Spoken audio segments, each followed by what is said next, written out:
debriefings, it seems like that's a norm, because it's like, you don't really want to do debriefing.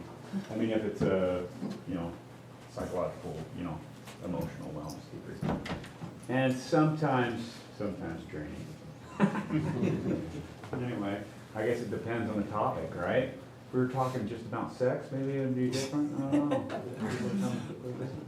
Hey, all right, so PDs didn't show up, but you did, thank you, from records. Let's do, you just wanna say hi, introduce yourself, because nobody probably knows you in here. I don't know, some cases I've seen before. Okay. I'm Mariette, I'm with PD in the Records Division. Welcome. Welcome, thank you. All right, Sarah's busy texting. I'm working. She's working, yeah. Sarah, you just wanna say hi, you probably know lots of it. Yeah, I know, guys, hi. Nice to see you. So, all right, a couple people are out and about. Kelsey's gone, I guess. So, who's the other part of the leadership teams? Like, just take on some of the officers after that, I guess. Nate's not here either. Oh yeah, Nate. Yeah, that's right. How else does it go? Is this like, how is your team structure organized? I just know it's like Kelsey, and I've heard Nate, but I don't know what is he like an assistant or is Yeah. he like the next? Right-hand man. He's an assistant. Okay. He's an AP. All right. Very VP. Second in command. And then, so we got captains from every different shift. Is that right? Every crew, or is it just random? Kind of random. Volunteer Random. basis after that. Okay. Good. Voluntold sometimes. All right. And good thing you guys are getting really good overtime and extra pay for being on the Pearson Bowl team, right? Right. No? Okay. Like, wait a minute, I'm not getting paid. Okay. Well, you guys here on day off? You guys, day off, both of you? Okay. Thanks for coming in. How far did you have to drive? Home? Couple hours. Yeah. Yeah, couple hours. Where? Where do you live? I'm just in Mountain Green. Mountain Green, okay. Yep. That's not too bad. No. Okay. What about you? Not too far from Okay. That's close. I was out at Syracuse Fire the other day and they said there's that new Insta Care emergency room or something? Is it Insta? Traumatic forum, yes. It's an ER room, technically. You guys ever go over that way? Probably not, huh? We might hear some of the pay them back for some transfers. There you go. Full arrest? Yeah, we're Okay. going out to Syracuse. Okay. Running up to Good. Well, I think just what I'd like today is just have an interaction, right? Yeah, there's some stuff that we can cover, to talk about. I'll tell you, you have a whole lot of experience, so I don't wanna stand up and say anything. I think together we know more, and frankly, I can learn from this group, so let's talk. Let's have an interactive, discussion, really. I guess first and foremost, I would ask is, do you have any, is there any program in place, or have you talked about having a program in place for suicide prevention? Well, the city has one. Hey, you wanna- oh, it's open. Excellent. Come on in. You're fine to walk through or sit down and stay. Either way, it doesn't matter. Better than walking around and getting rained on. So besides our EAP and the new guys, that's kind of what we have in place. Good. Okay. So, who do you have for EAP? So, you said the city, meaning you're talking about EAP? The EAP is, Okay. is the extension of that. Okay. So what happens if, and I'll tell you, I know for a fact that within Layton City, there have been peer supporters who have helped other peers with some serious suicidality and problems. What do? You know, whether it's been you, whether you've had those conversations with individuals, somebody's not doing well, and I'll tell you, as you all probably well know, There was a suicide at Roy Fire not too long ago, okay? So, that stuff, it's among us, you can't escape it. I believe that there are individuals right now, based on the size of your agency, I promise you, there's somebody thinking about taking your life right now. So, what do? What's the protocol? What do you do as a peer supporter? Any thoughts? What are your resources? What do you do? What do you do to take care of yourself? Any thoughts? Let's talk. I just wanted to say that when it comes to the EAP, through the Bloomquist Health, that is our gateway for insurance support for mental therapy and stuff like that. You gotta go through them and then they can resource out.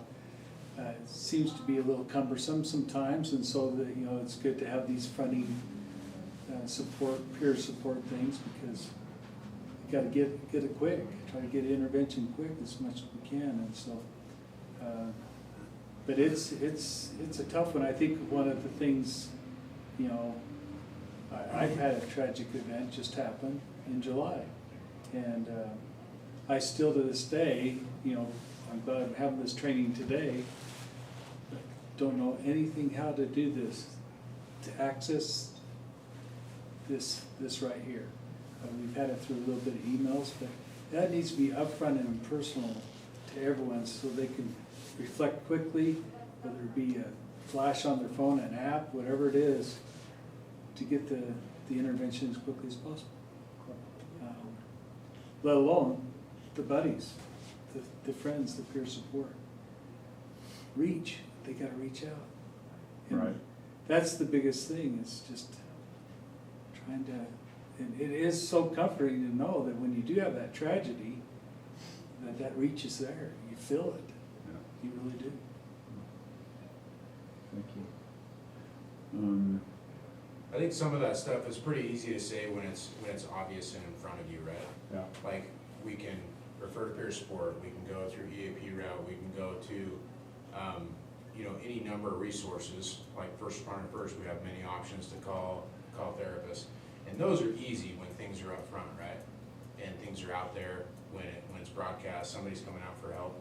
But I think in probably what a lot of your training today is gonna be on is understanding and picking out the subtleties and, when somebody's struggling, when they're not coming out, because that's the wild card that's the hardest to deal with. I think everything else, where it's in your face, you can make referrals, you can get them to the right people, and that's, I wouldn't say easy, but that's That's a the easier known part, transition. That's the But benefit. now we have the unknown over here, Yeah. and trying to recognize and pick up on subtleties and know what's going on. That's the hardest part, and that's the $1,000,000 question of how you identify it. Okay. Yeah, please. I think adding on to that too, so a lot of this, a lot of peer support, at least kind of, in my past, I've thought of it more of, it's like a reactive of like, oh, somebody's come to me, I need to, but the last little while, and part of it was, I talked to some of the people that knew that Roy firefighter really well, and this system should be like prophylactic. It should be a proactive thing that we are continually checking in and, being in tune with our people. So for me, what I've kind of been doing as like a peer supporter, on the team, is just really trying to be in tune with my people. I can't be in tune with 52A shift. I never see those guys, but like my people, kind of look at it as like my herd or whatever, that I'm looking after them. And just being in tune with them and paying attention to what calls they're going on, paying attention to their small little nuances. We've got a lot of new people. It's kind of hard to tell what's new for what's normal behavior for them, what's them withdrawing and stuff. So, but just being in tune with those people around you that you're in contact with all the time. I think I picked up on some things early on that I've never had anybody be like, David, I'm gonna kill myself, but there's been some like, hey man, yeah, I've seen that in myself in the past. It's a red flag, and then I just I shovel everything to you too. So, but just being in tune with them and just keeping it as like a proactive, every shift I come in and just try to think, okay, let me just be in tune with my people, not necessarily dig in and trying to, what's your things that are all wrong with you, because we all have things that we can work on, but just, hey, you seem like you're really off. Mhm. Yeah, I am, because I'm going through X, Y, and Z. Cool, Yeah. Jeff. So that's kind of been my take, and I feel like I've helped some people in some dark places that maybe weren't to the suicidal place, but a little ignoring them probably could have been. All good comments. I think we need to just keep this momentum going and, you know, who cares about some of the PowerPoint? Yeah, we can hit some of the points, but really, it's about figuring out what do we do. I really appreciate what you said. What's your name? Jeremy? Jeremy. Thanks. It's like, hey, how do we identify it? I will tell you, we are good at masking and hiding. And there might be people in this room that are really good at masking and hiding. I know, that's me too, right? I can think of a time years ago, I'm driving to Salt Lake to go to work over and over, and I'm like, you know what, I should probably go talk to somebody, because that last call really just did a number on me, and now I still keep thinking about it. I'll push it off. I don't need to talk to anybody. I'll push it off. Okay? Which actually happened to be a suicide, so fire showed up because the guy set the place on fire.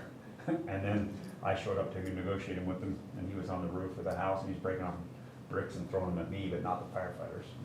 Then he ended up killing himself. It was kind of interesting because fire goes, all right, we're shutting down, we're not gonna answer any more calls, we'll have a debriefing in the morning. And my sergeant's like, get back to work, we got a bunch of calls holding. So it's like, all right, I gotta process. I was negotiating with him, well, he hated me. But he ended up killing himself right there in front of us. Sucky, right? And there were some things about it that bugged me, and I'm like, all right, you've seen stuff before, but what was it about that it bugs you? So are you, first off, I think first and foremost is, what are you hiding? And I'm not saying that in a mean way, but I'm saying it, why don't you talk to somebody? Whether it's your buddy, whether it's your spouse, whether it's a counselor, a friend, what are you hiding? It's so easy to hide. And why do we do it? Shame. Yeah. Shame, fear. Or what are we afraid of?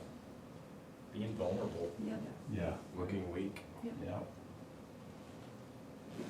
I know a fear of mine for a long time was like going into therapy is like, what am I gonna unearth from eons ago that I don't even think about? That was like a legitimate fear of mine from like my childhood and stuff, is like, I fixed those, I don't want to go fix them anymore because it was scary. And so like, that's always a thing for me with therapy, is every time I'm like, ugh, Yep. I don't wanna get into some of this stuff. Right. Or, It's hard. Therapy's hard. yep, yeah. Or what else? They might be treated differently, but somebody would know you're going to get therapy, right? And sometimes it doesn't bother some people. They're like, all right, look, I'll do it, we'll talk about it. But if one of the key tools that you have as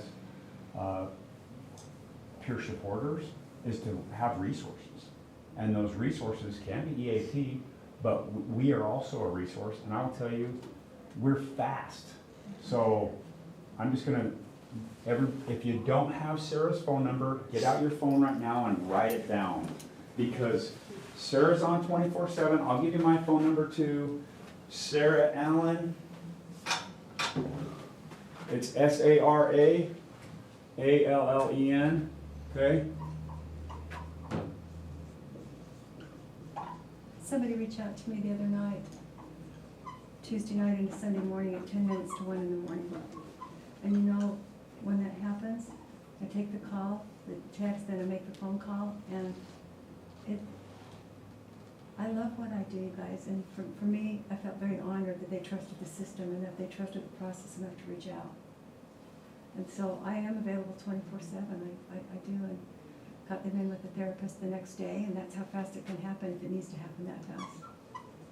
Not everybody's in crisis, but also one of the reasons why I'm available 24/7 is that you guys aren't 9 to 5, Monday through Friday, and life doesn't happen just Monday through Friday from 9 to 5 for any of us. So What's your process if someone is in crisis? we don't want to take anybody to the emergency room. We never have had to. So when they're in crisis, whoever, let's say if it's you that calls, your peer support, and you call, and you're there with somebody, I'll just say, do you stay with them? Can I talk with them? Can I talk with them right now for a minute? Can I get on the phone with them or call them? And I'll talk with them and I'll say, do you have a therapist? If not, let's get you into somebody right now. I can get them on the phone. You stay with them while I get somebody on the phone, a therapist on the phone, and we make it happen. Right then. So is that always the avenue is Not always. get you to a therapist? I mean, so if No. somebody calls it, in my mind, if somebody's in crisis, they're in an immediate state of possibly doing harm Yeah. or whatever else, like how does that unfold in your world? Lots of times if people can talk to someone, usually about 15 minutes or 20 minutes, that crisis will go away. It doesn't mean that all their suicidality goes away, but they can vent, they feel heard, they go, oh, there can be a little bit of hope at the end of that tunnel, there's light there. And we just want to stay with them, but it depends. But if there's a crisis, I can get somebody into somebody, or talking with somebody right then on the phone, or making arrangements to meet in the morning, or whatever it takes, we do that. Yeah, so it Because there's depends. always a different, There is, there's like 10 different pathways that you Yes. can take. Yep, yeah. You know, all the way from talking to them on the phone to having law enforcement show up at their door and you know, having an involuntary commitment kind of Right. thing, right? Do everything we can to avoid that. yeah, we'll talk about pink sheets and stuff like that. Thank you, this is a good question, we'll continue the discussion. If you can't see that, I saw you. I don't know if you got the right number, 801-391-6683. So that's Sarah's number, and I can give you mine, and we can give you Sean's. As peer supporters, you guys need to have that in your phone. That's where I get most of my referrals, honestly. I get people that directly reach out to me, there's no doubt about that, but most of my referrals for all the agencies we have come through peer support, come through you guys. I actually got reached out to by a firefighter from another agency yesterday morning, had him in therapy that night. Okay, so that's our goals, to try to say, okay, we want to help people ultra fast. That's our goal. And whether they're in crisis or not, had somebody reach out to me this morning, said, I'm not in crisis, just looking, okay, good. I'll get you in touch. I'm sure they'll have an appointment by tomorrow, okay? So we try to help fast. There have been multiple times when people have called. I've had people call and say, hey, look, I had a gun to my head last night and I pulled the trigger. I thought it was loaded. It went click instead of bang. And so I had a peer supporter call me and say, hey, I got somebody right here. Let's talk.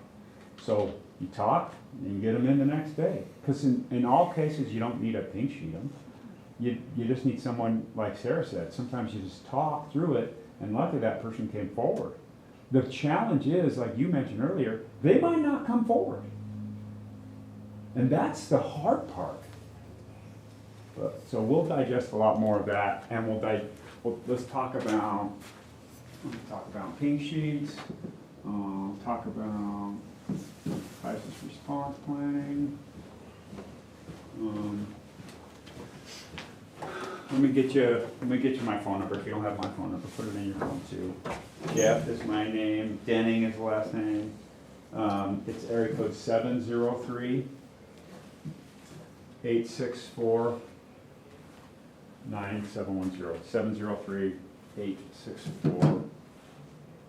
703-864-9710. You might not need it, but somebody else might need it. All you can do is text us. Now, here's the other thing. For our referrals, like, if you're seeing one of our therapists and you're like, it works for a few times, and then you're like, want to change, call Sarah and get it switched. That's fine. We have over 30 therapists now, okay? So it works, and it's working, and it's at no cost to you. It doesn't have to go through insurance. And we get people who really know what they're doing, who understand the culture. Okay? That's kind of what we pride ourselves on, the first responders first. So, questions, comments? We could definitely go buy a lot more stuff. I'm gonna wait till he comes back to talk more about involuntary commitments and pink sheets and all that jazz.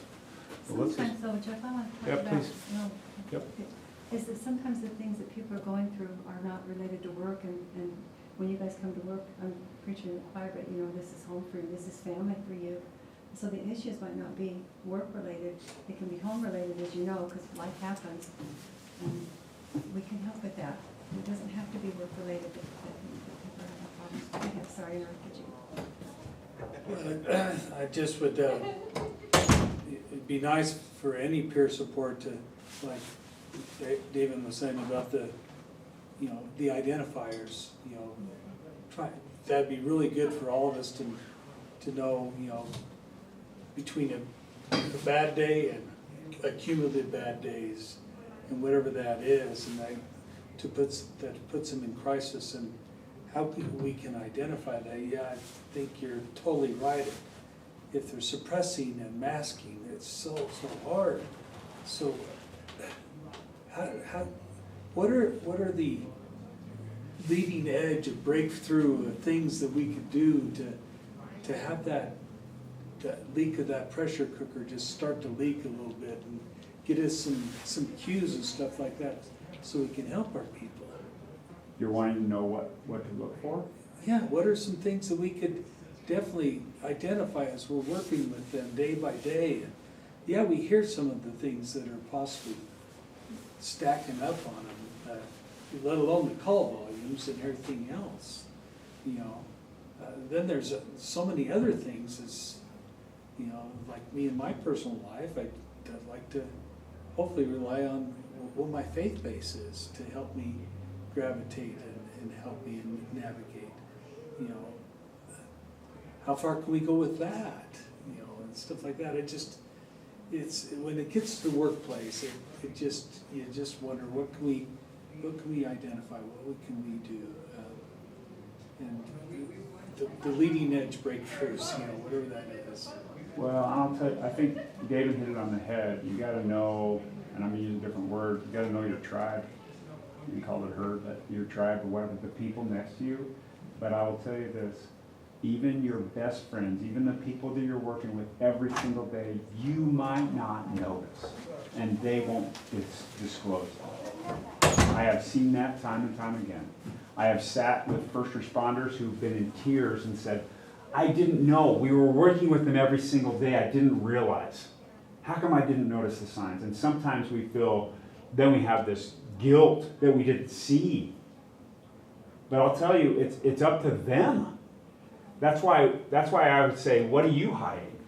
If you can be good for you and you can be healthy for you, then it helps you help others. And two, you can understand why someone is hesitant to speak.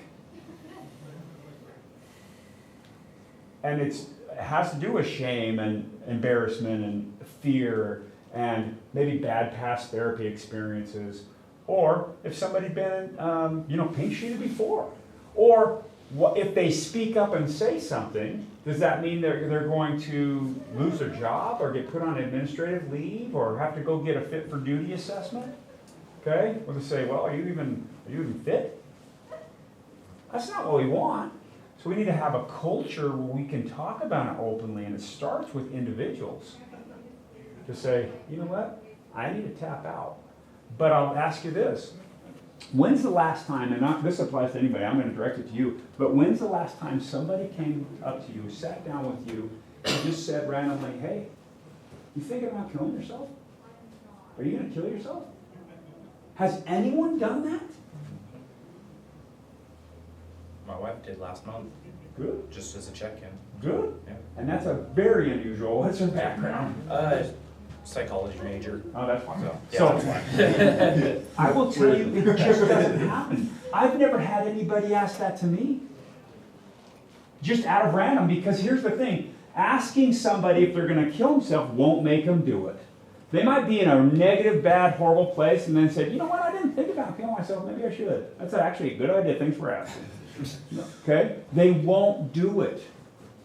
So if you're talking to somebody you suspect it, ask them. Point blank. But if you're not suspecting it, why not ask it? And at what point would you do that? Here's I've gone around teaching the peer support classes a lot, for a lot of years. Yeah, in fact, we need to hold another one so you can get a bunch of you guys into the class, because I haven't seen a bunch of you in it, okay? My counsel for everyone since 2018 comes from the Bureau of Justice Administration. They hired some people to do a grant to write a book on peer support and public safety. And in that book, it specifically says peer supporters should meet monthly with everybody else in the agency. So let's say he has 10 people that he meets with every month. It's on a regularly scheduled basis. If they're doing fine, then they meet the next month. If they're not doing fine, then he schedules another meeting with them. It's kind of like Sarah and her check-ins, okay? Your administration says, well, we're just gonna do it once a year. Our recommendation is we do it twice a year because we're catching things that are helping people. They're in crisis and they just shut the door and they trust her. She's not affiliated with the agency and she's easy to talk to, so they shut the door and they're not doing well and they say, hey, and I'm telling you right now, Sarah has saved people from killing themselves just by that check-in. But now we're only doing it once a year. What happens during that other period?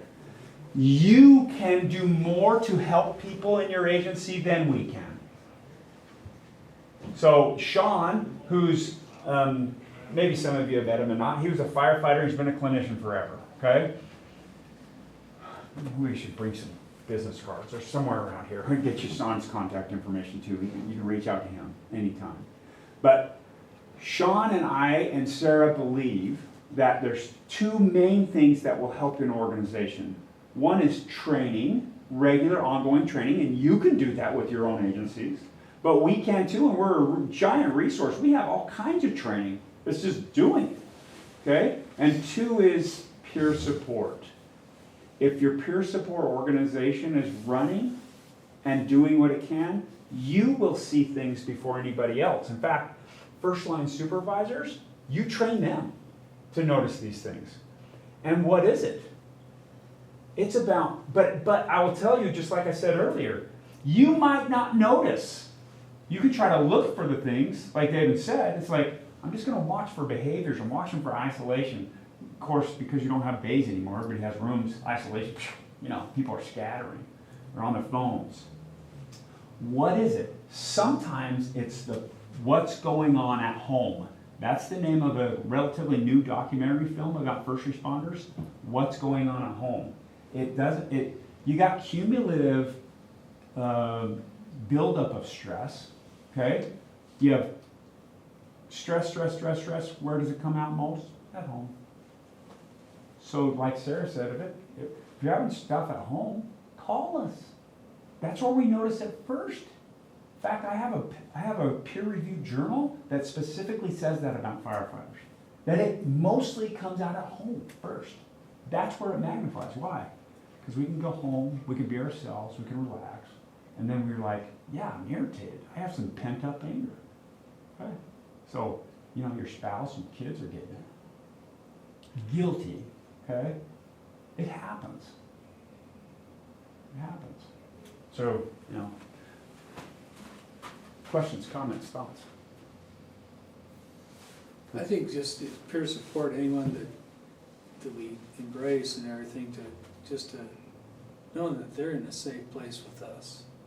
That it's not the pink sheet, it's not the fit for duty assessment. I'm just here for you. Yes. To get the release and relief off of you to not go that direction. And I think if we can build a culture of that, saying, if you come to someone, that's a safe place. If we don't do that, they're gonna continue to mask, they're gonna continue to suppress. 100%. So let me just tell you this. This is what peer support needs, okay?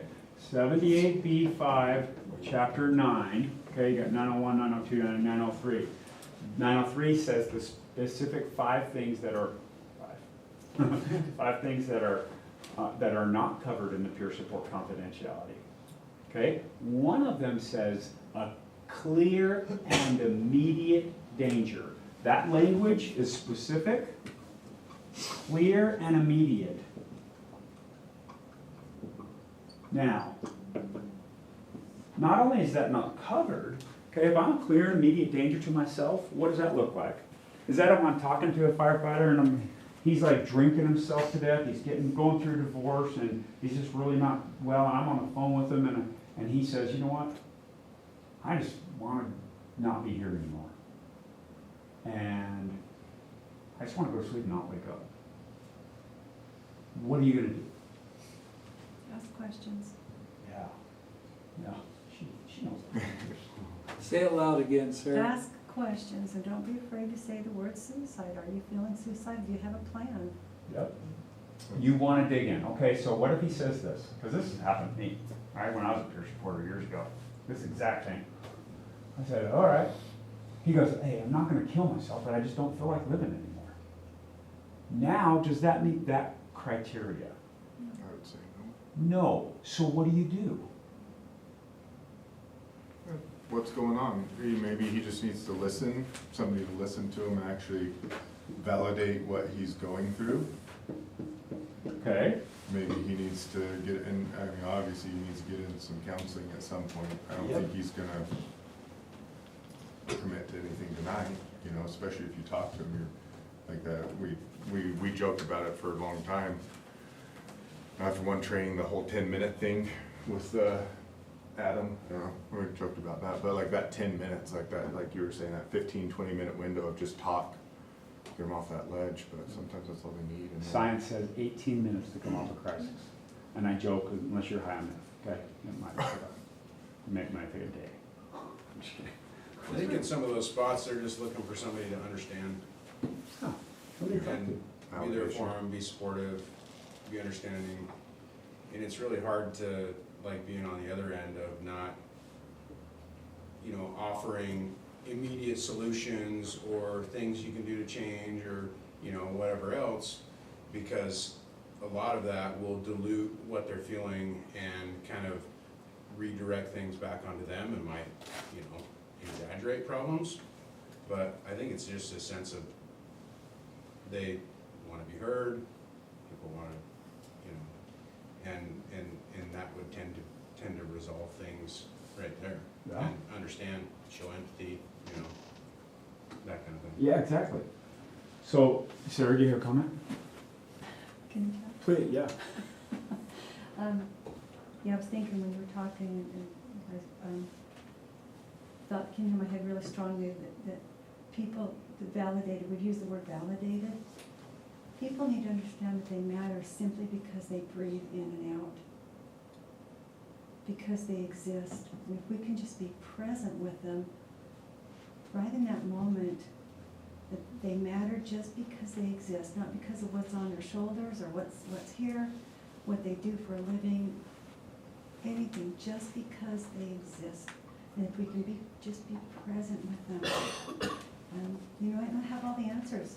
And honestly, there might be some fear within you going, I don't know what to do right now, but if you could just be there until somebody else comes along, you can get a hold of someone, just being there and being present in the moment.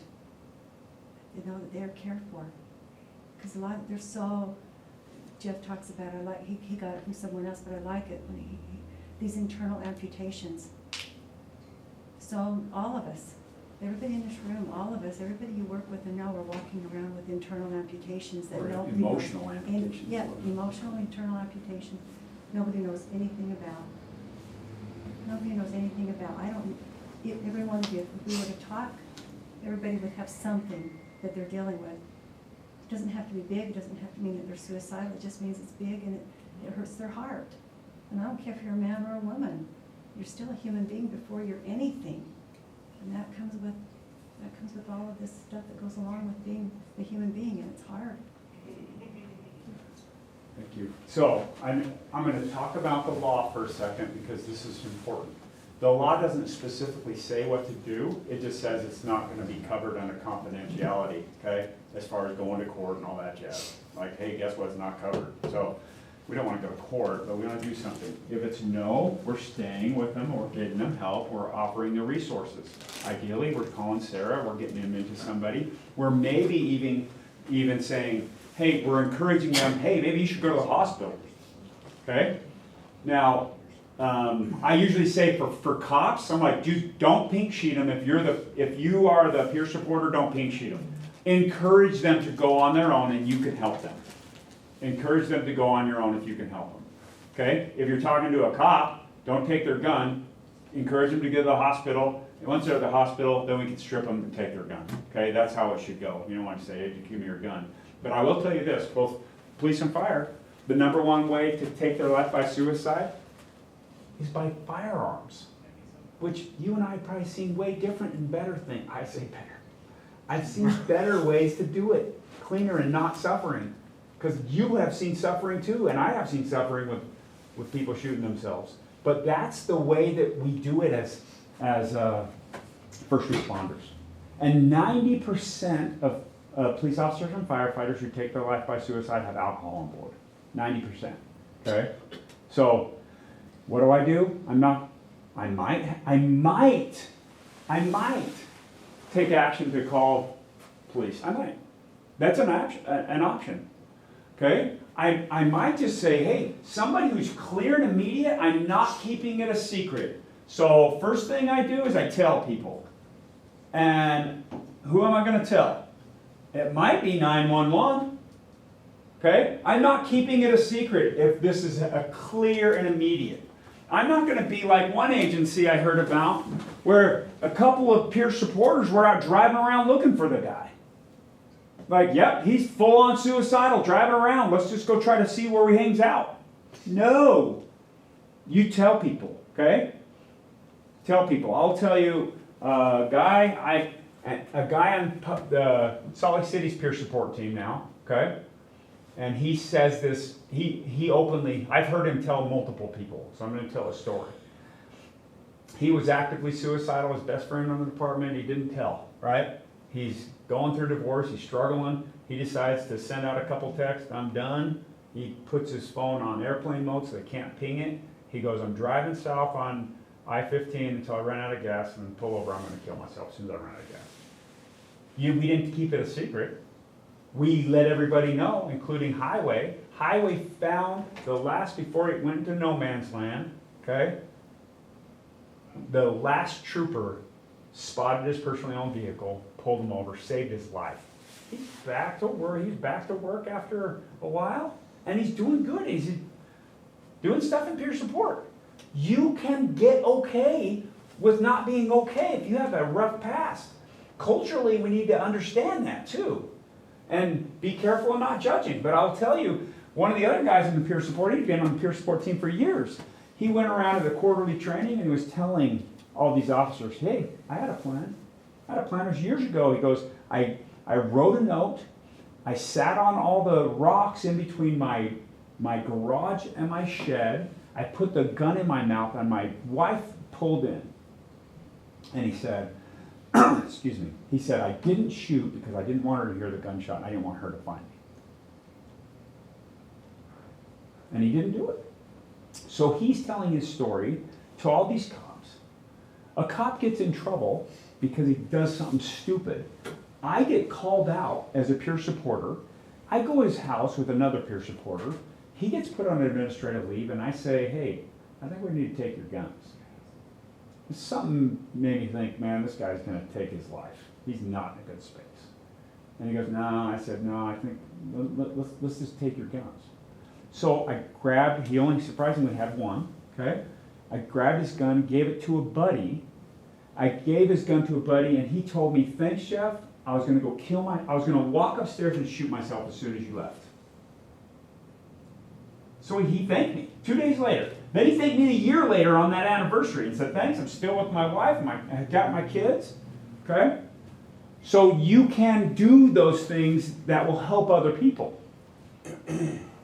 So here's what I'm going to do right here. If they say yes and it's a clear and immediate danger, I can't keep this from the administration. So you need to go through whoever and you need to let them know.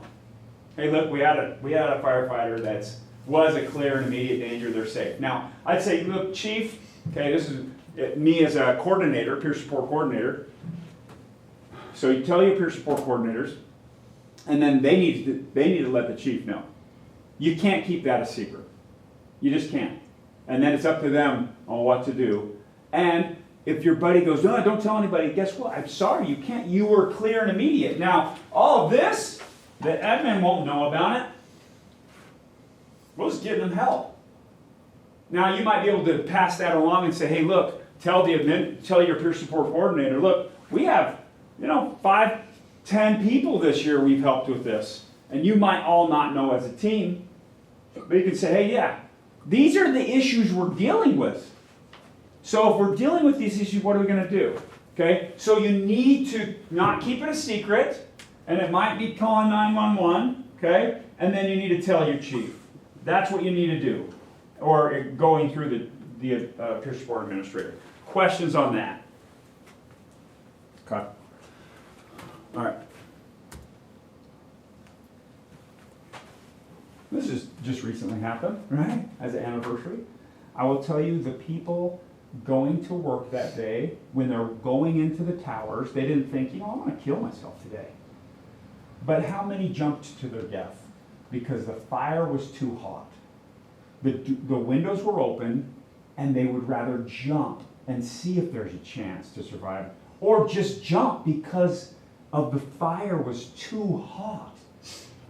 That's what suicide is like. The fire's too hot, and it's hard to walk back in through the fire. Like, how could you do that? I'd rather jump to my death. That's what happened to dozens and dozens of people who didn't go to work that day thinking they're going to kill themselves. So sometimes that can change really fast. Sometimes it can be, actually, the science says, within a 10-minute window. Okay? I've asked people if they're going to kill themselves. No. And then they do. Okay? What's the catalyst? Well, alcohol has to be with one. I'll tell you, alcohol, it does. Okay?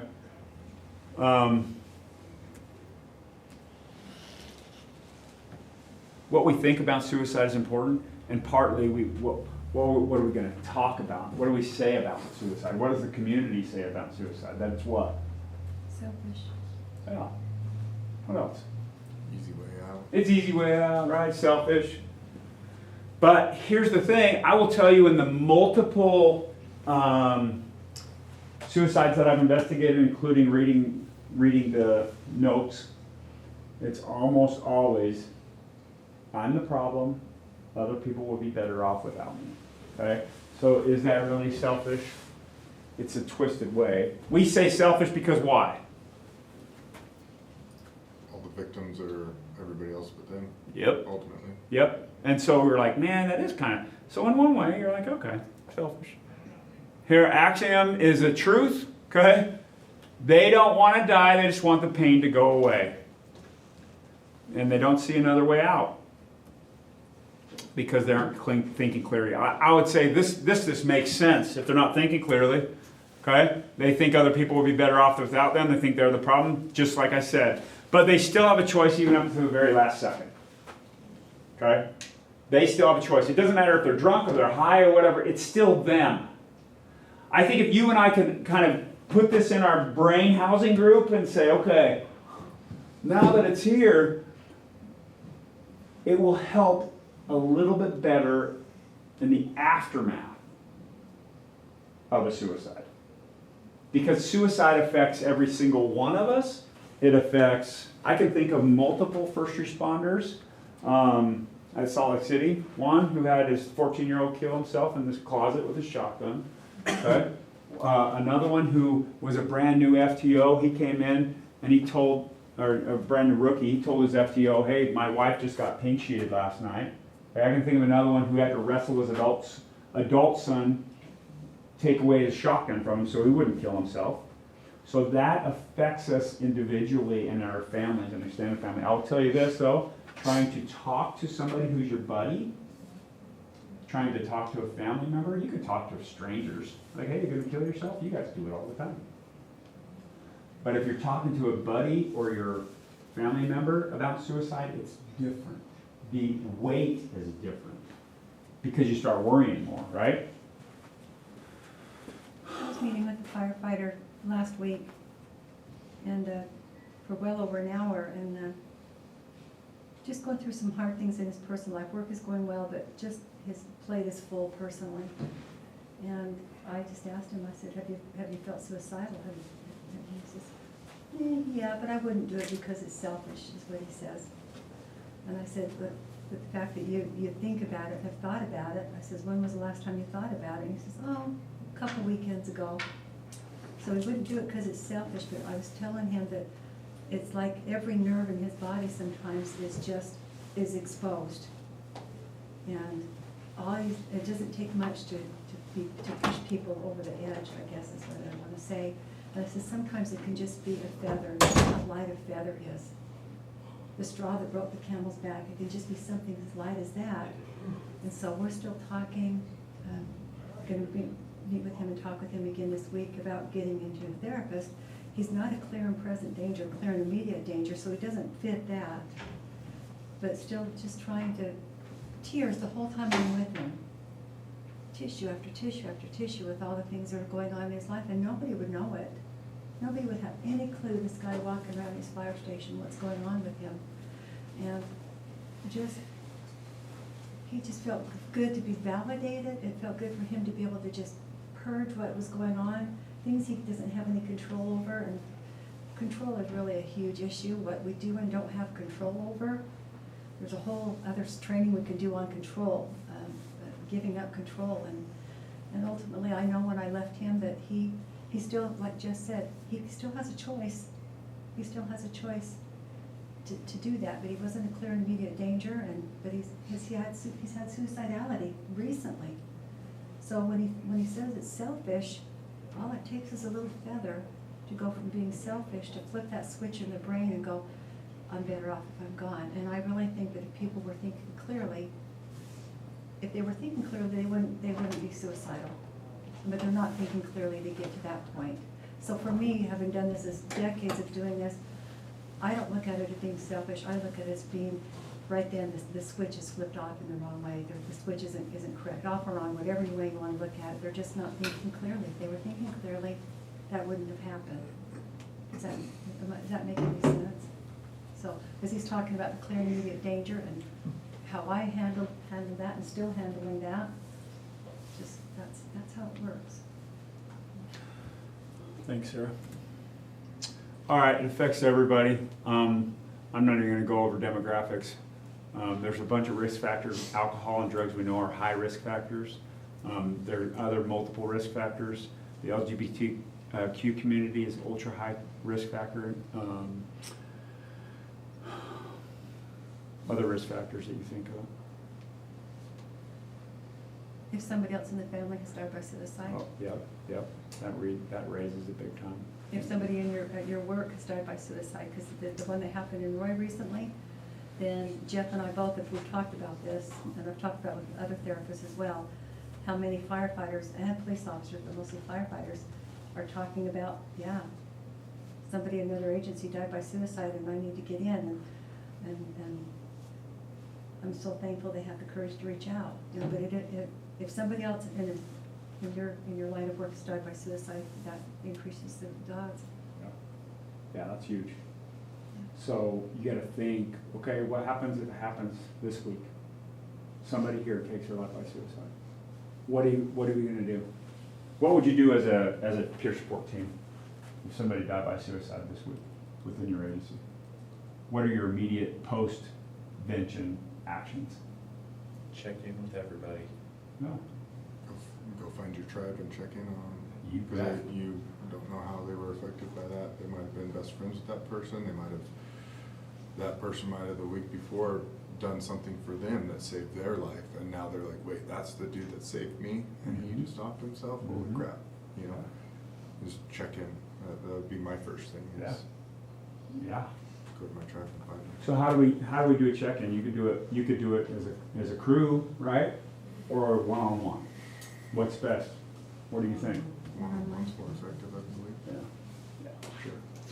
So here's the thing, each of us have people that we can influence and that we do influence, there are people right now that you're influencing.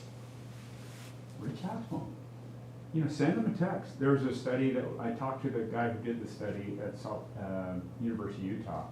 He said people who tried to take their life by suicide, they went to uni, went to the hospital, okay, 90%, there was a recovery, I guess. They didn't want to kill themselves if they had somebody that texted them.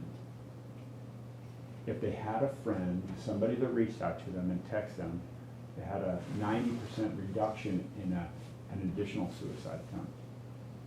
90%.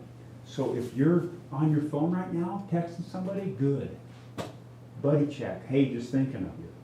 Okay? Reach out. We need people. We need human interaction. We need somebody to look for us.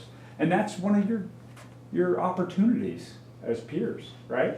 You don't have to be an official member on the peer support team, but you happen to be, right? Well, that's great. Here's the other thing. Don't burden yourself by somebody when you are like getting drained by them. You can and need to have boundaries. You're like, you know what, I need to hand this off maybe to another peer support. I need to just take some time for me, okay? Because it happens to everybody. If it's like, hey, I got other stuff going on in my life. I'm feeling overwhelmed. I just can't do it right now. Good, take a break. Take a break. Remember, that still is on them, whatever their actions do. You cannot solve anybody else's problems.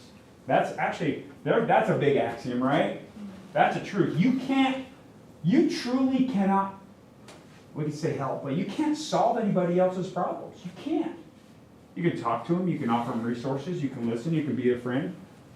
You can't solve or help or cure anyone. Even if you're, if you're talking about pushing meds, you're thinking you're curing. Their bodies are their bodies, and whatever you're doing, you could do good compressions. They might not live, okay? It's out of your control. And I think that's some of the things that Sarah was alluding to, that we want to control. We think we have control, but really there are powers beyond our comprehension and things that happen that we don't get or that we don't understand, that just happen. So we don't have full control. All right. Actually, let me go back to that.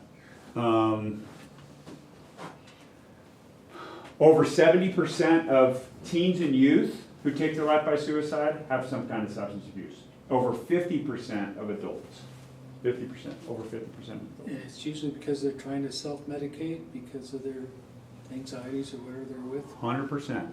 So we don't want to sit in the negative feelings that we have.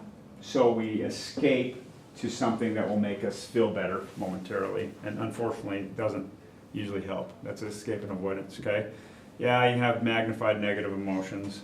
That's a normal thing. Happens. What are some protective features?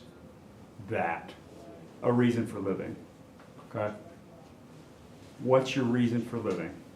Now, we can talk about more about that later. Relationships, community, okay? All right.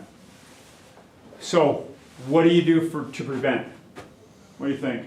If I had to say, okay, here's you're in charge now. You individually, or you as a team, are in charge of creating a prevention program. What would you do for your prevention? We gotta educate people, let them know resources are there. Okay. Okay. Educate. Tell them about resources. What else? Yeah, going along with just setting up the trainings and stuff, and Training. recognition, trainings on resilience and mental fortitude and stuff, how to build that up as well. I think that goes in. Yeah, it's huge. Especially Setting that up the one word, meetings. recognition, recognizing that you're having some problems. Yeah. That's your first line. Yeah. You gotta recognize. Yeah. What else? Figuring out some sort of system for check-ins. I think right now, Huge. as far as the peer support team, I think there's not been communication. I just kind of, myself, I'm like, okay, I'm peer support person on my crew, so I just kind of like, okay, here's my crew, here's my tribe, here's the people that I try to keep up with. But I also still don't have like a set thing for myself. It's just kind of like, You're just doing oh, it. you seem kind of weird today, let me come talk to you, Yeah. you Yeah. know? So, That's the best way to I don't have a. Yeah, that is, if you say it like that, that's all Right right. here, David. You're a little weird. You guys are all weird, you know I what? got a- I got a question, Yeah. maybe you can help me walk through this a little bit, because I have a lot of conflict with this. And I'm not on peer support, I mean, there's several of us that aren't on peer support, but, some of this, I struggle with the balance of it, because on one end, it's like, yeah, you want education of it, you want training of it, you want all this other stuff, and you want it to be very common knowledge. But on the other hand, I feel like it's almost creating the idea or offering an avenue, or, you know, but, and maybe in some ways placing this idea or creating options. And so there's this conflict back and forth of, you know, if it just saves one person, then it's worth every single bit of this. But on the other side, it's like, are we enabling this stuff to continue and go further? So, do you have any insight on that to maybe help, you know, dissect that out a little bit on, because it seems like there's just direct conflict with too much information is great for some, but could also be, you know, a negative aspect for all. Does that make sense what I'm trying to get at Yeah, there? 100%. So when I was first trained as a negotiator in 1999, the science was all there, saying, look, if you ask somebody if they're going to kill themselves, they won't do it. Since 1999, there's been Netflix videos on how to do it. You can search the internet. It's like an in-your-face cultural change with suicide.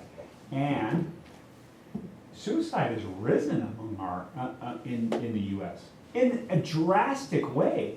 So back, you know, when I first started in doing, you know, public safety stuff, it's like, yeah, on occasion you get, you get a handful of suicides and a handful of people that wanting to kill themselves.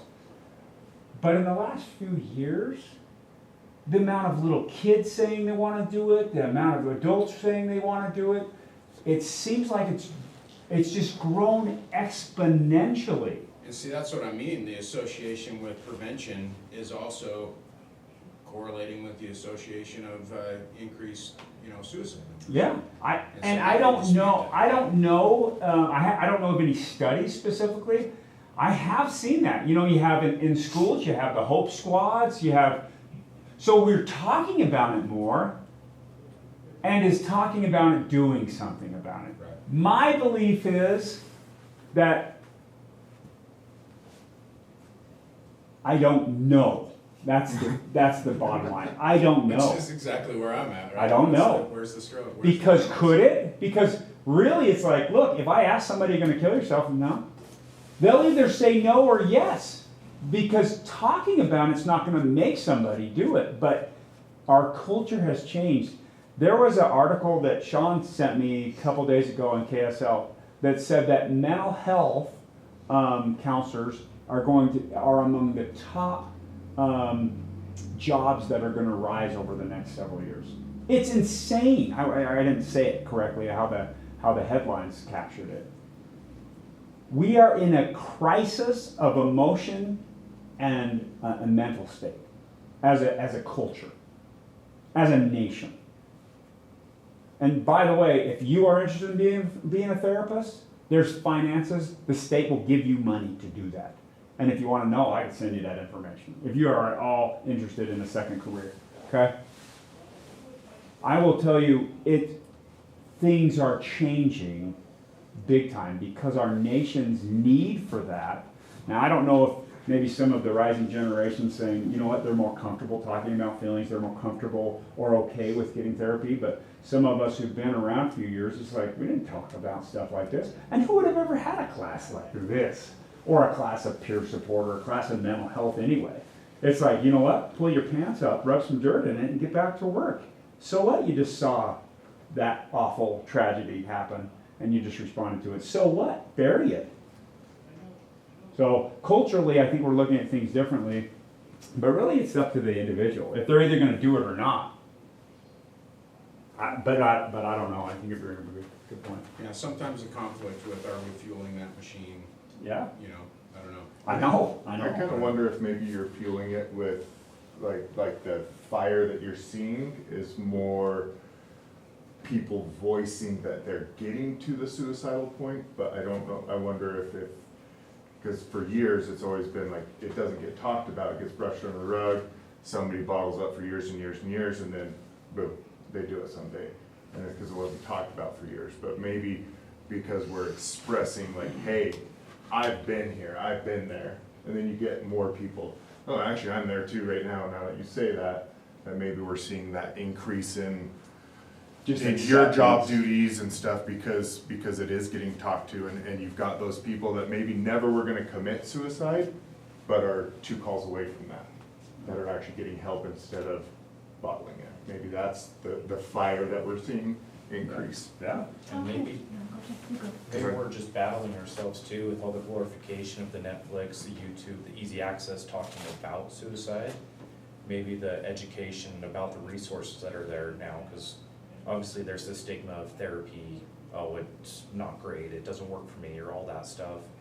And maybe we're just trying to battle that, like, culture of glorifying suicide, but not really talking about the other options and giving that to the people. And maybe that's part of the conflict a lot of us are dealing with of, yeah, So much bringing it up and- education on the wrong part, Yeah. not the resource part, Yeah. more on the process of the suicide and process of, yeah. Yeah. Well, us talking about it in here doesn't make anybody any more suicidal, and I appreciate what you're saying, because I've heard what you said many times. It is confusing. But I want to talk about secrets, and secrets among firefighters and secrets in your own family at home. And oftentimes when there is a secret, and this will come full circle in a minute, oftentimes when there is a secret, whether it's at home or your family here at work, we think that by keeping that secret, it keeps the family together. And secrets actually tear families apart. If you think about my mom attempted suicide when I was about 15, and she pulled me into the bathroom and told me it was all my fault. She proceeded to take an overdose in front of me, telling me it was all my fault, and I was a bitch, a slut, and a whore, excuse my language, but that was repeatedly spoken to me as I was growing up, and it was, everything going on in the family was all my fault. And I didn't know anything about suicide. The social media now, these teenagers, what they're going through now, and adults as well, it's just incredible, the amount of disinformation that is out there. But not knowing about it and knowing about it now and kind of going, she wasn't right in her head, she wouldn't have done that, she was mentally ill.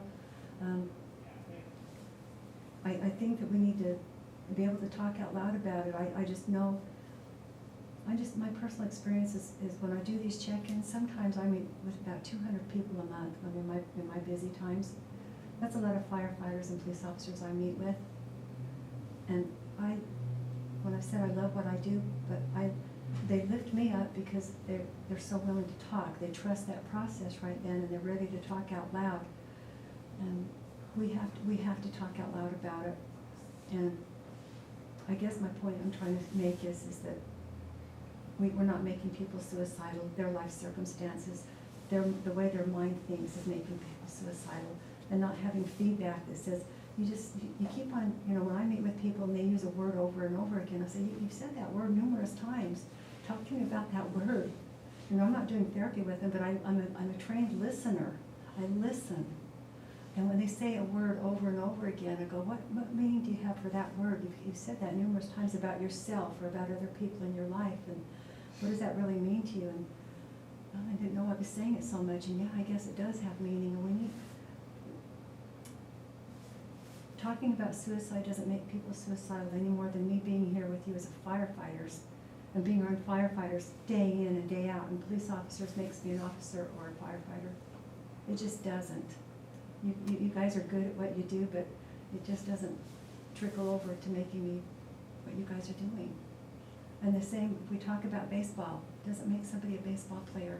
We have to talk about suicide. And the thing is what I want to get with you, I was thinking when you were talking, it's about education. It really comes down to education. People need to know the facts about it and not the myths about suicide, because there are so many myths out there about suicide. We need to talk about the facts about it and take the secret away from it, make it not be secretive. The secrets in my family growing up were very real. I was told, you don't talk about what happens in our family. You don't talk about what's going on in our family. My brother and I were told that. I remember we were told that. We were told not to even talk to each other about what was going on in our family. Did those family secrets make it so we could talk out loud and that I could look to other people for help? Not until I was in my 30s, when I couldn't go. It was, what in the heck is going on with my life? Just like one day I went, I don't even know who I am anymore. And I hear that from so many people, and I go, yep, I get it. I get it, that one day you have a day where you go, I was fine yesterday, and I've been fine before then, and all of a sudden, something happened, that feather came along, whatever it was, and makes it so I didn't know who I was anymore. I didn't know what had happened to me anymore. And I wish so badly somebody would have talked to me when I was younger, but they didn't. My life is what it is. I can't change what happened to it. But secrets among your agency also don't help. They don't help. And sometimes things need to be kept secret, personal. There's a difference between things being kept personal, somebody else's business that we don't talk about. We don't tell other people's stories. We don't share other people's stories. They get to tell their own stories, like I get to tell my own story. But secrets about things destroy families. And it's the same with police, it's the same with fire, it's the same with dispatch, it's the same with your life at home. So we have to talk out loud. We've got to give people permission to talk out loud and not be afraid that they're going to be judged, they're going to be ridiculed. What Jeff was talking about with prevention, with piggybacks on this, I can't tell you how many times that I've met with firefighters and officers that are talking about they feel bullied at work. So when we talk bullying's talked about a lot. But for there to be bullying, there has to be a bully. And for there to be a bully, there has to be the posse, that bully's posse, the people that always support that bully and laugh when that bully's doing things and saying mean things and poking at people. Then there have to be the bystanders. Bullying is a triangle. The bully, the posse for that bully, and the bystanders who don't say a dang thing about it. And I hear about that all the time in fire departments, all the time. So is that a secret that's being brushed under the rug and making people feel like they don't fit in, like they're outsiders? Boy, is it ever. I hear it all the time. 200 check-ins a month, a lot of people that I'm hearing that all the time. So as we talk about being, fixing it and being preventive, and what are we doing to not be bullies?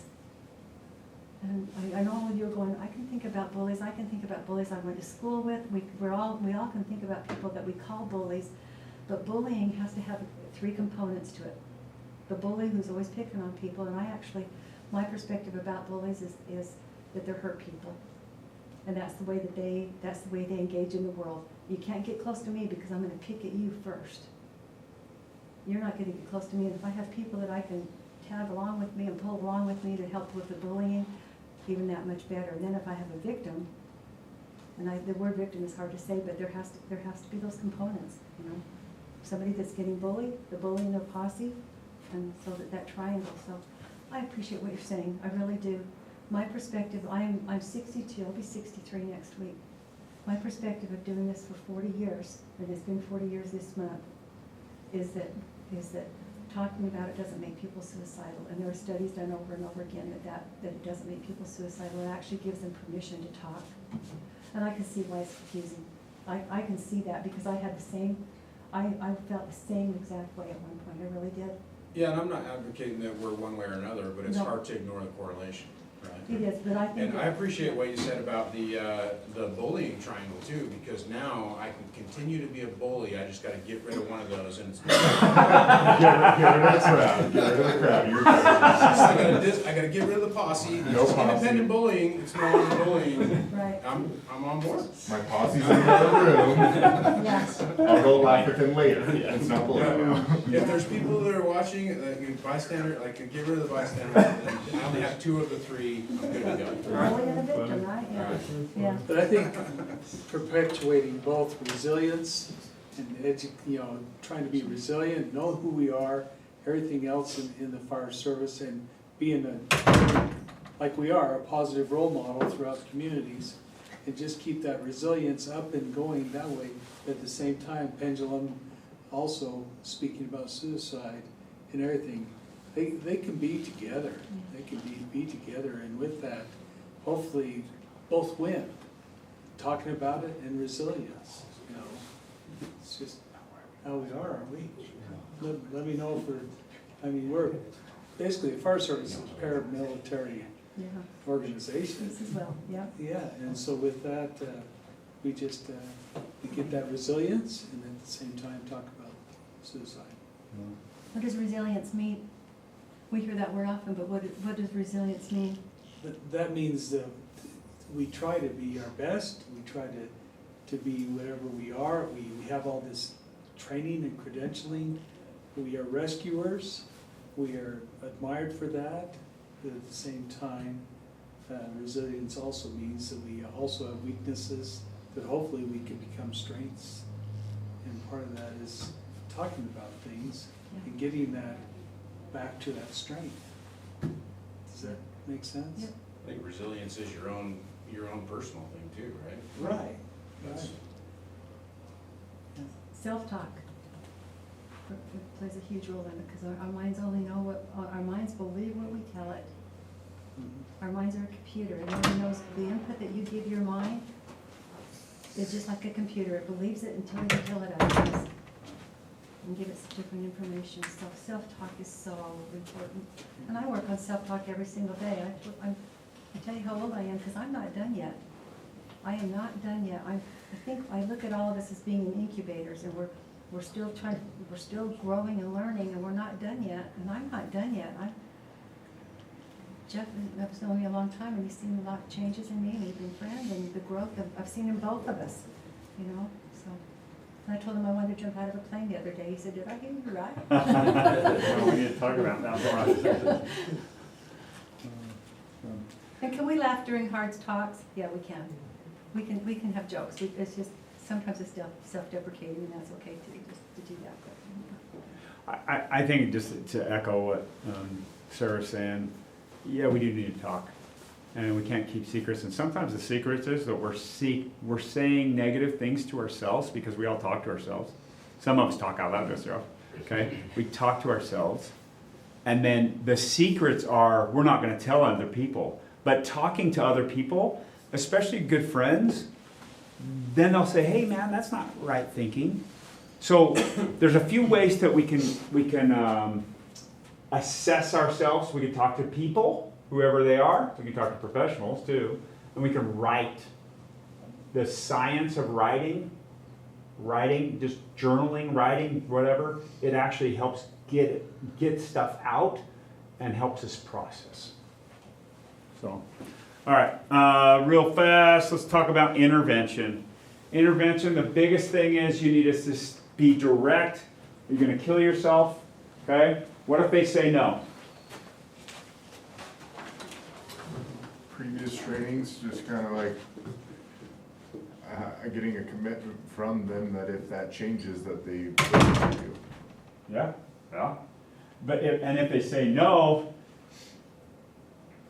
that's them. What if they're lying? It's their lie to tell. It's their lie to tell, okay? If they say yes, then what? What do I do? Stay with them until they get. Let people know.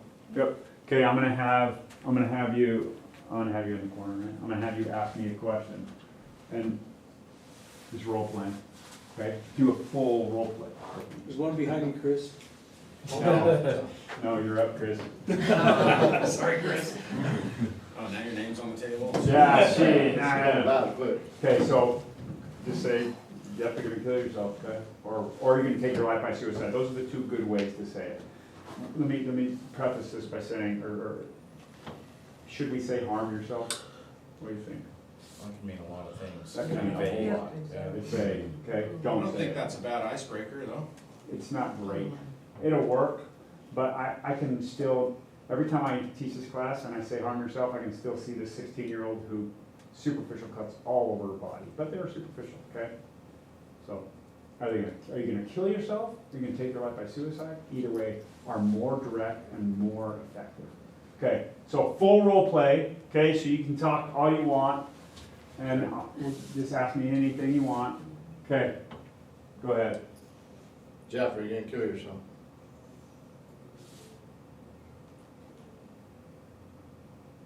What are you thinking?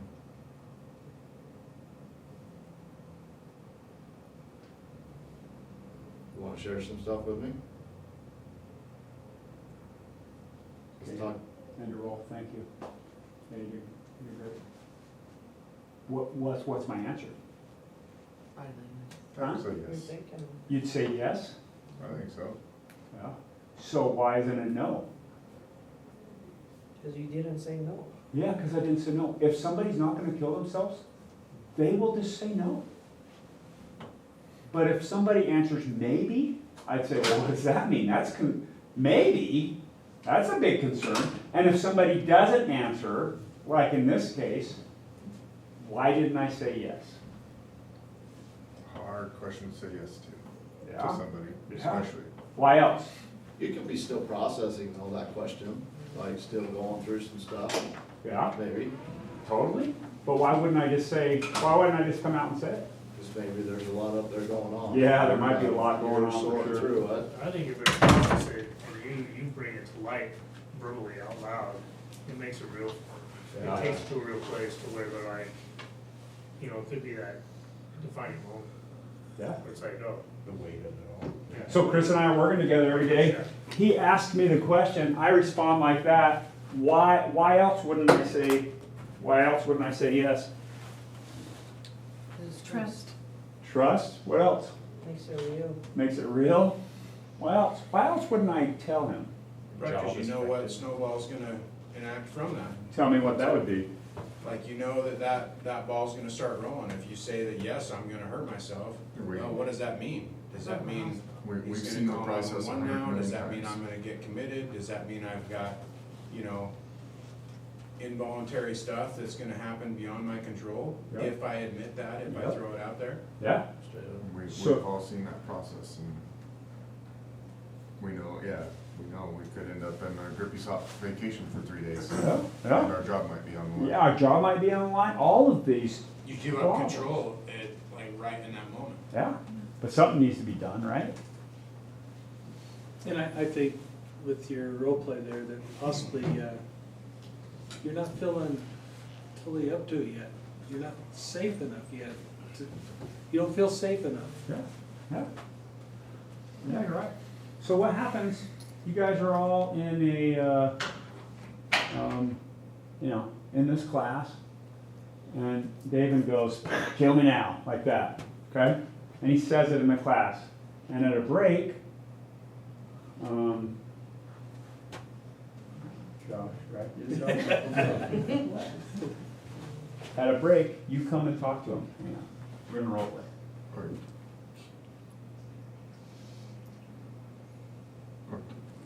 So at a break, you just go talk to him. You can just stay there so everybody can hear you having this conversation. First off, would it be awkward to go approach somebody after they say that? For you? I don't think so. Okay, let's go. Let's see how this works. Go ahead. Hey, are you serious, dude? Are you okay? Like, did you mean that? No, it was just a joke. I'm totally fine, You dude. sure, man? Yeah. I'm here for you. We can talk. Like, if you're serious, like, it's okay. No, it was just a joke, probably poor taste, I guess, but like, yeah, just the class and stuff. I'm good.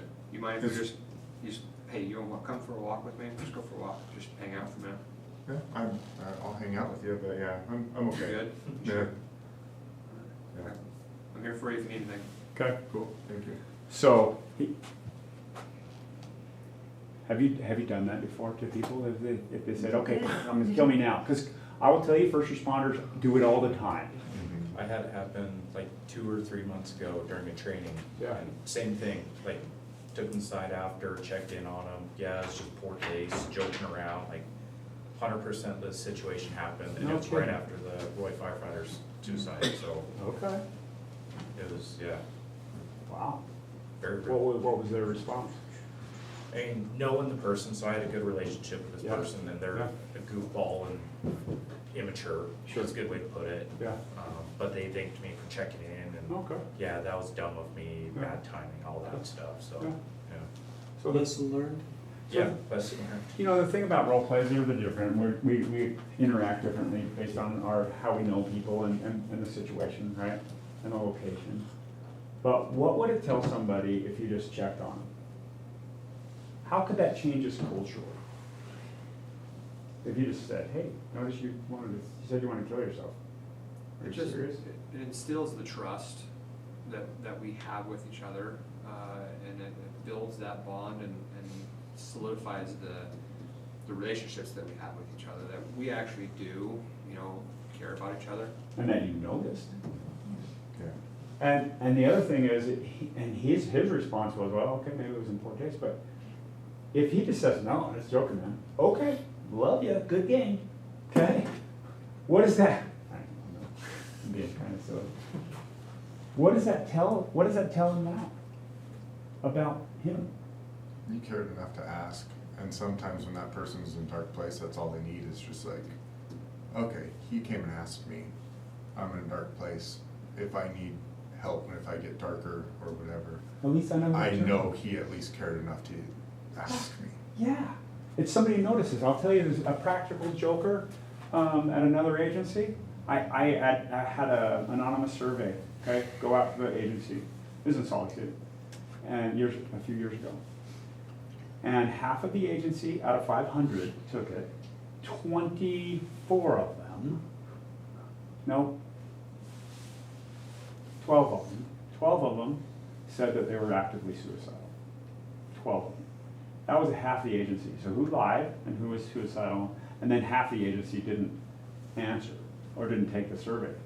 So that means 24 were actively suicidal. Okay? I called around and I said, hey, make sure in the briefings that all you supervisors are letting everybody know to take the survey. My buddy, practical joker, said, yeah, one of them was B. He said, yeah, I already took the survey, I said I was suicidal. He told me later, he goes, I said that to see if anybody would say anything. No one did, he said. He implemented a plan 2 days later. Okay? Luckily, it saved his life.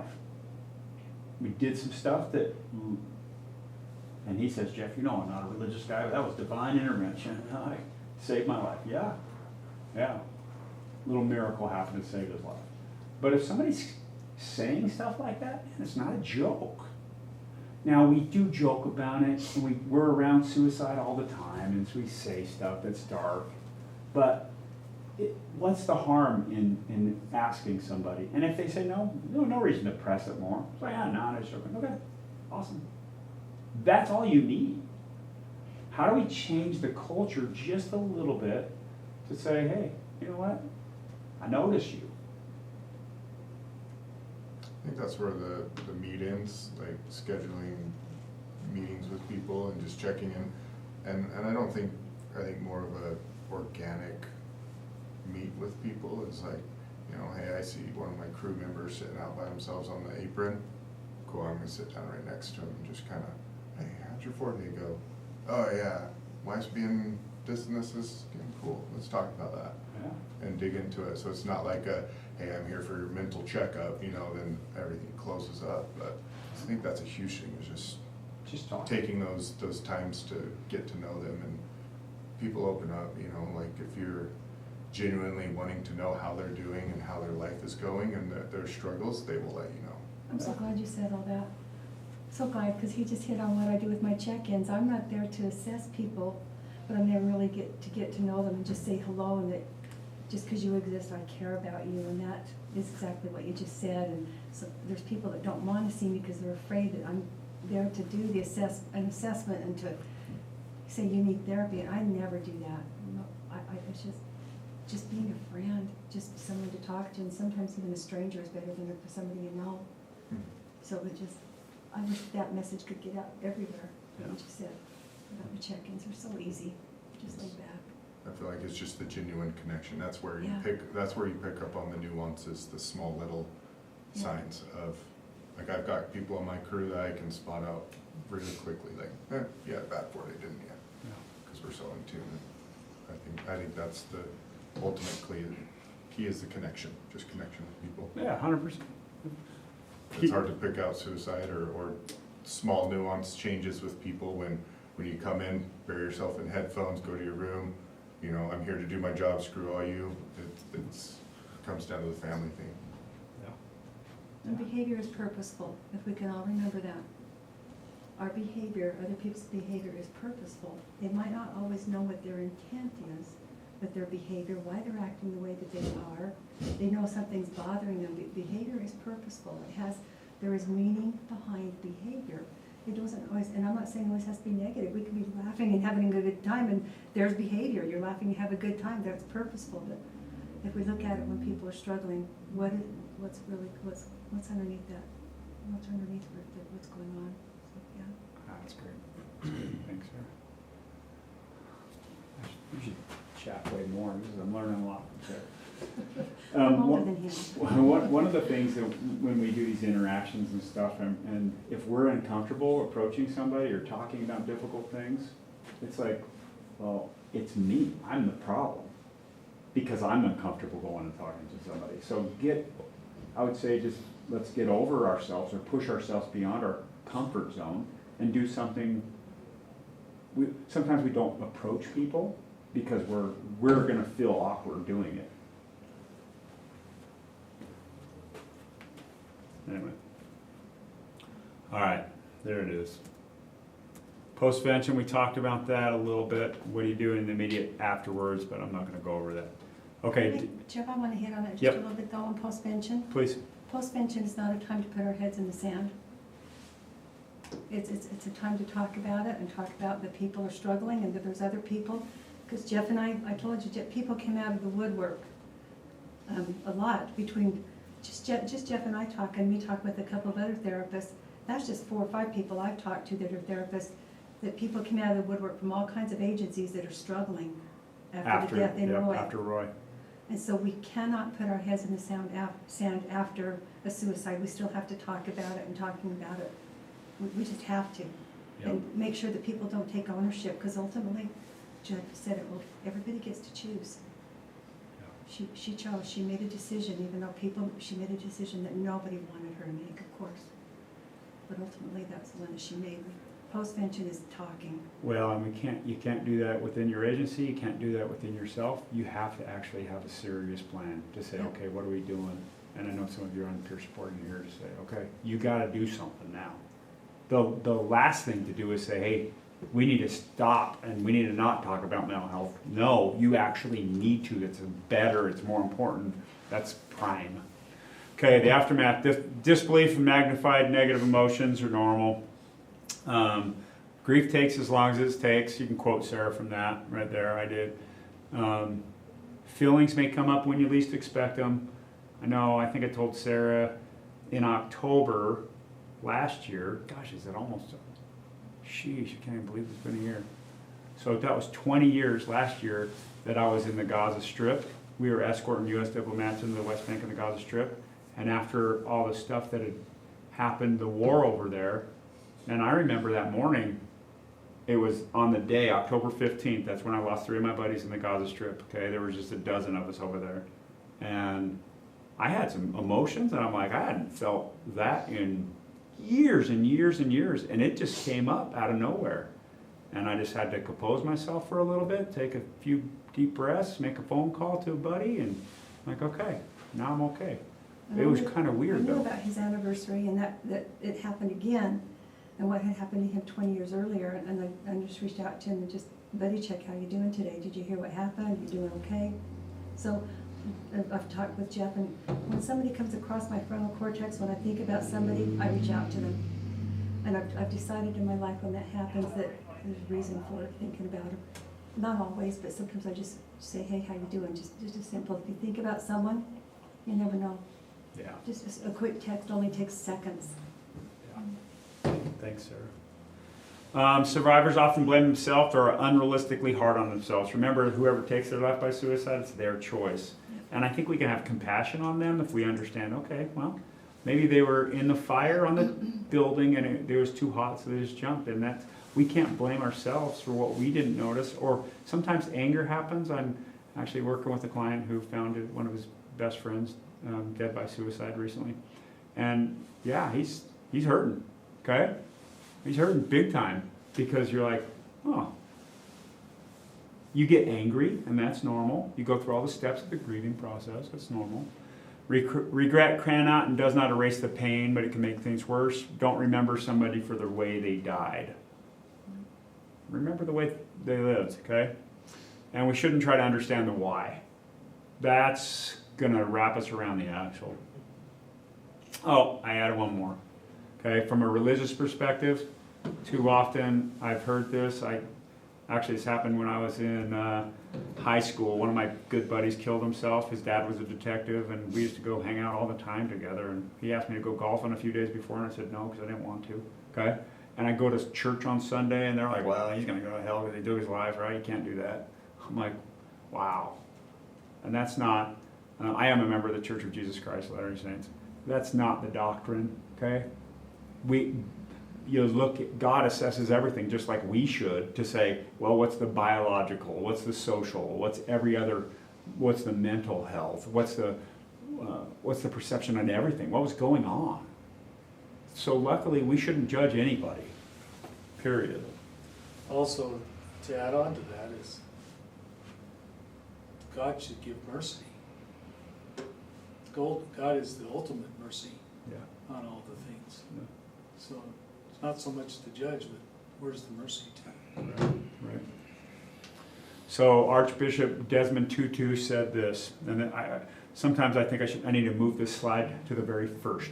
Okay, there comes a point when we need to stop pulling people out of the river. We need to go upstream and find out why they are falling in. Okay, because we can have a suicide prevention program, but really, is it a suicide prevention program that's going to be good, or is it going to be a wellness program? What do you think? Like, the thing is, you need to do what is good for you. Are you getting enough sleep? No, of course, shift work you don't, right? Are you taking care of your body by exercising? Because that's going to be helpful and it helps our mental wellness. Are you eating nutritiously? Are you spending time with people? Are you doing things for yourself that are helping you psychologically? You have to take care of you. That's the best suicide prevention programs. You never get to that point. It's a wellness program.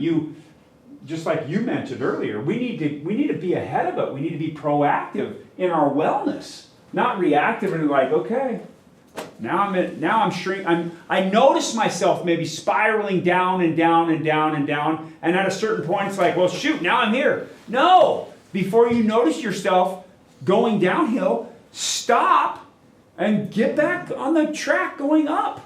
Okay? Can I talk about exercise? Just 1 second. Yep.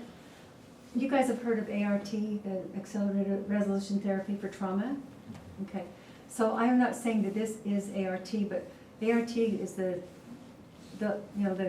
therapist will do a modality. Eye movements. Hand movements with the eyes go back and forth, and it has to do with REM sleep, that's all of it. But one of the things that I've learned and read recently, and Jeff and I have talked about it, is when you walk, what's going on? Right hand, left hand, right hand, left hand. You're using, the brain is actually going back and forth even when you're exercising. Yeah. And it's a form of self-care that doesn't cost you a dang thing just to walk. And the left and right sides of the brain are engaging themselves, and it's stress relief. That bilateral stimulation, Yeah. actually the person who came up with EMDR, eye movement, she actually noticed herself, her eyes were moving a little bit when she was doing the bilateral stimulation as she was walking. And then she came up with EMDR, but it's 100% legit. We need that bilateral stimulation to stimulate both sides of our brain. And walking is one of the best things that we can do. Walking, running, whatever. Just movement. Thanks, Sarah. All right. Invest in yourself. It's truly not selfish. Take care of your body. Be thankful. The science beyond gratitude is huge. If you're interested in any of that, I can give you all kinds of stuff. This is a huge one for our day. Distractions. Like, we need to focus on mindfulness, meditation, quietness, just listening to nothing. Just taking off your phone, taking off the internet, the music, and just say, can I listen to myself for just a little bit? And then try to just be mindful. I will tell you, having quiet moments and going to somewhere, whether it's in nature or somewhere else, that you can just be still and listen, huge and super important, okay? Live up to your value systems. That's huge. If you're not, that could be problematic. I may have shared it with somebody before, but when after I came back from Iraq, one of my values, and I didn't even recognize until way later, right? It's like just to be of kindness, okay? So here I am, I'm irritated, and my little girls are tiny, and I'm yelling at them to get in bed. And I recognized that I had cumulative stress building up that I hadn't dealt with. And after yelling at them, I'm like, I'm not living up to my value systems.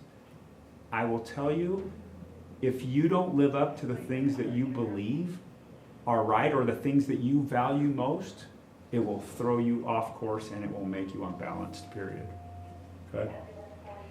Sometimes we do need to focus on what and who matters most. Because if we're not doing that, if we're not taking time for that, that'll also make us off balance. Oh, forgot to say that. And this is a quote from Sarah too. Say, have the same rules for yourself as you do for others. Okay? So if your buddy was in the same situation that you might be in right now, if you're in a dark spot, what would you tell your buddy to do? Well, I tell him to go take care of himself, go to therapy, whatever. Okay, then why aren't you doing it? That's a life lesson that I've learned from Sarah many, many years ago, that it just makes sense. So even as you're interacting with other people, that's something that you could say. You can even say, well, what would you tell your friend if they're in the same situation you are? Well, I tell them this and this and this. Okay, have the same rules for yourself as you would for other people then. Thanks, Sarah, for teaching me all that. Okay. Positive daily habits are important. Let me just go through this. Okay? We know there's 988, we know there's 911. There's also SafeCallNowUSA.org has a 24/7 hotline for any first responder or their family member. SafeCallNowUSA.org, okay? I tested it out years ago after helping out some police officer who was suicidal, and a firefighter answered right away, okay? It was awesome. So it's a no-cost service. If you don't want to call 988, because I don't know a lot of first responders who would want to. Okay, there's an app just for first responders, Safe Utah First Frontline. Yeah, Safe Utah app Frontline. It's for first responders. I don't know a lot of people who would say, okay, I'm going to do that. Well, I don't know a whole lot of people who would do this. I do know of some who have. Okay, it's better than nothing. But if you want to talk to one of your crew, and maybe even if you're a peer supporter, they might not want to talk to a peer supporter. Guess what? Call us. Call Sarah. If you're feeling in a bad way, or if somebody on your crew or somebody in your team or somebody in your family is in this situation, we help families too, okay? And at no cost to you. Give Sarah a call. Text her. Or me. Or Sean. Or whoever. We're here to help. Okay. Questions? Let me just end with this. That's my little brother. That's my daughter. She just turned 14. That's an old picture of me and my little brother. Okay. That's him when he was little. He killed himself 2.5 years ago. Okay? Maybe we just look at each other like, sometimes we look at people and we're like, we don't know what's going on, or we look at them, especially adults, and we care less. But we care about kids. Kids call are the most difficult. Maybe viewing yourself or viewing others in a different light.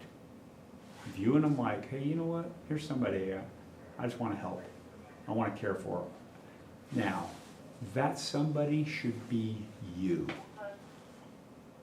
You should take care of yourself like you are responsible for taking care of yourself. Treat yourself like you're the one responsible for caring for yourself. That means you be nice to yourself. Don't judge yourself. Just like you shouldn't judge other people. Just be kind. Listen to yourself. Talk nicely to yourself. Too often, like Sarah alluded to, we talk mean to ourselves, or we believe the things that we tell ourselves. Talk nice to yourself, take care of yourself, and that's it. Okay, awesome. Thank you. Thanks for coming. Thank you. Thanks, Sarah.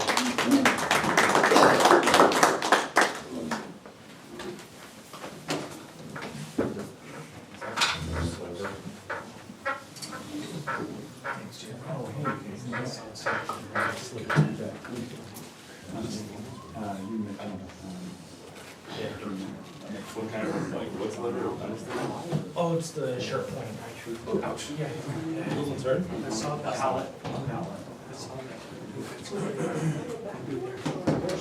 Okay, it's not gonna alarm? Not gonna start any alarm? I know, just for being ready. Okay. We'll work together.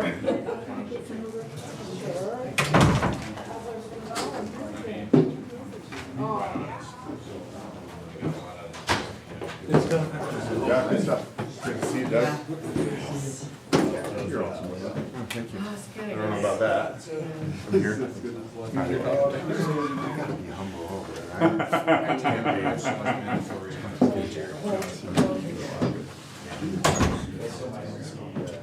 Thank you, I just. No, that feels like What's your time?